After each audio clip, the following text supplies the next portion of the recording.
Yep, alright. Okay. Yeah, I know what you mean. Alright, I'll call you back. Yep, thanks. Phones. Something that we take for granted. These days, kids have phones. Everybody does. Businessmen, housewives, anybody.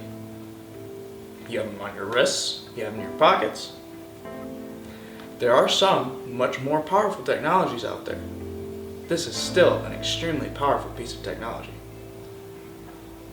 Though it comes in a smaller package, the hardware is still adequate enough to run OSs.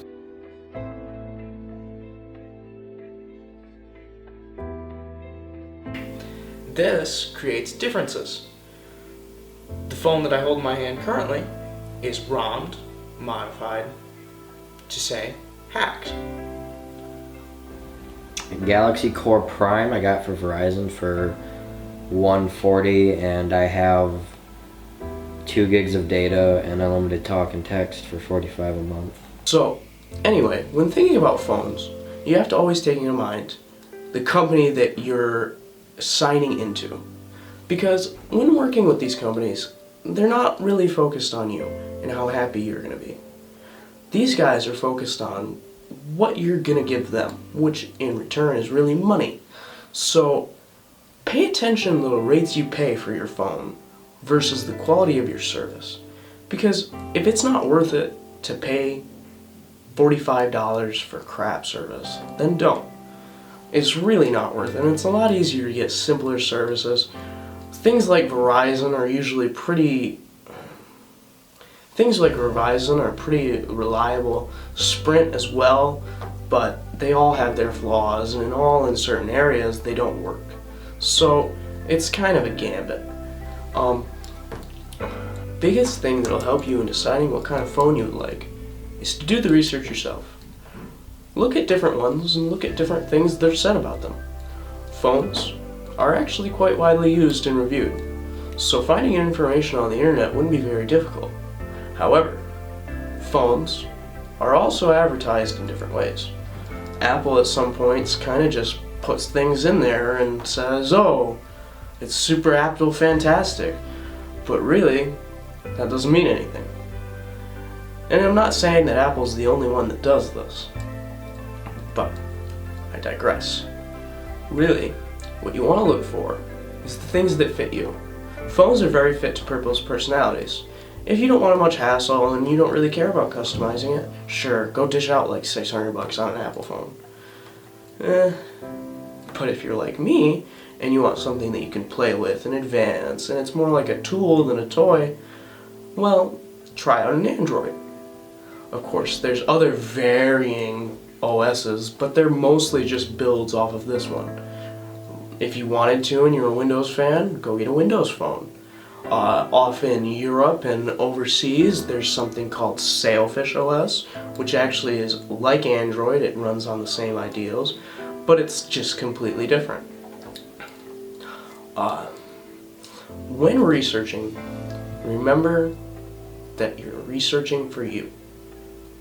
Don't look at a phone and see things like that it has a 5 megapixel camera or so. Don't look for things that you aren't going to need, such as a high grade camo when you don't plan to take pictures, because this will change the price range for which your phone actually is in. Simple things that you don't need, you can just let go of. Speakers, if you're not into listening music or watching videos, you're not going to need volume very much. It's like okay to let that just go.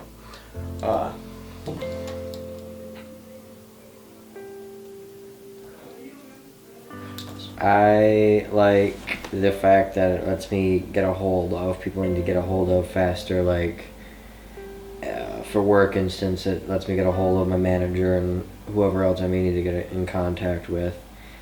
Some of the things I don't like is how I'm tethered to it. I don't like how I have to keep charging it, I have to make sure it's charged, and the bad habit of checking it to make sure I don't miss anything important. That's also something I dislike. It can turn into a nasty habit.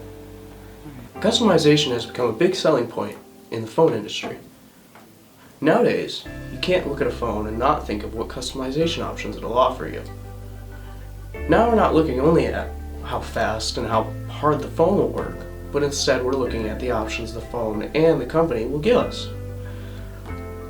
In this comparison, Apple must be viewed in a different light, because Android has open source code, which means people like you, me, and everybody else can actually get a hold of the code, edit it, modify it, change it any way they like, and actually apply it to their own phone. It's not even really hard. They teach you how to do it. You can go look on Android's website and develop something. You develop the code for your phone.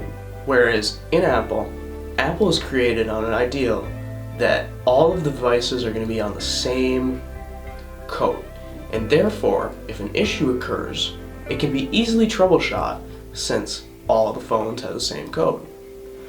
Now, people like me see this as an issue because you don't want a phone that's like everybody else's.